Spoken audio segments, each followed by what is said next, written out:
The poor girl with her cat. The cold was Alara's constant companion, a thin, needle-sharp presence that never truly left her threadbare coat. It was a cold that smelled of damp concrete and yesterday's stale bread. She sat on the corner of Rue d'Argent, and the alley known only as the Shadows Cut, her back against the rough, cold stone of a bakery wall that, cruelly, always smelled of warm sugar and cinnamon, scents she could never afford to touch. Her most prized possession, and her only defense against the crushing loneliness of the street, was Miel. Miel wasn't a cat of sleek, pampered lines. He was a patched tapestry of ginger and white fur, scarred from 100 nameless skirmishes, with one ear permanently notched like a tiny flag.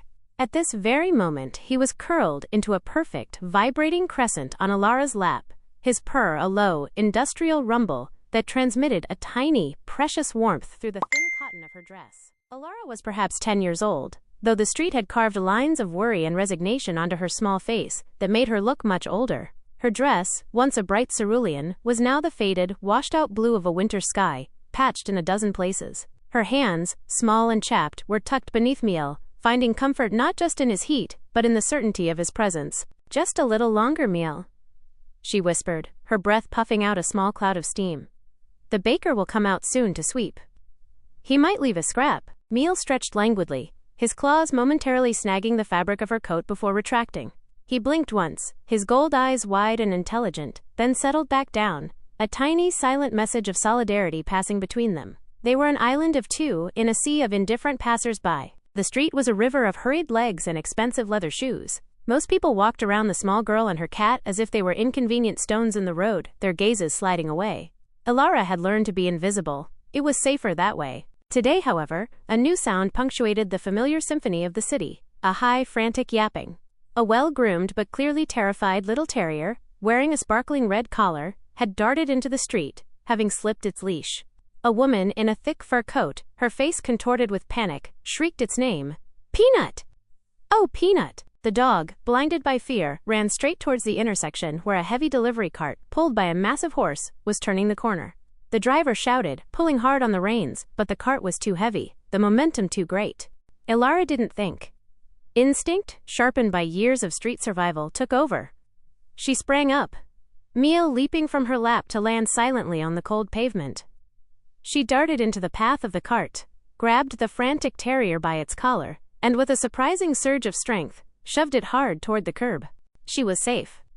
The terrier was safe, but the heavy wooden wheel of the cart slammed into the hem of her faded blue dress, spinning her around, and sending her sprawling onto the cobblestones. The impact knocked the wind from her lungs, leaving her gasping.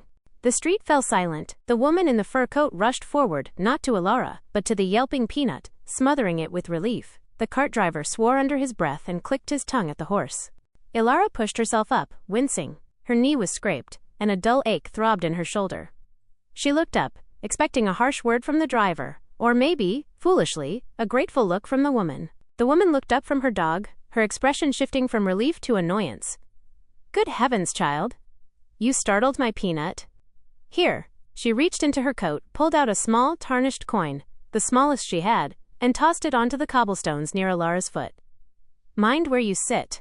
The streets are for walking, not loitering." She turned and marched away, the tiny terrier clutched tightly to her chest. Alara stared at the coin, feeling the hot sting of tears that she instantly fought back. It wasn't the pain of the fall that hurt. It was the sharp, clear dismissal. She was invisible until she was an obstacle, and then, she was only worth a gesture of cheap charity. A gentle weight brushed against her leg. Miel rubbed against her side, his purr instantly restarting, loud and defiant. He then trotted over to the single, tarnished coin, sniffed it disdainfully, and then, with a delicate paw, batted it into a nearby sewer grate. It plinked once, and was gone. Alara let out a short, choked laugh, a sound that held both sorrow and fierce affection. She scooped up Miel and hugged him tightly. "You don't care much for charity, do you, you old rogue?" Miel responded by licking her chin. His gold eyes, as he looked up at her, seemed to hold a promise. "We have each other. We don't need them." As the city noise returned, a feeling settled over Alara that was warmer than the bakery smells and more valuable than the lost coin: the rich companionship of the poor.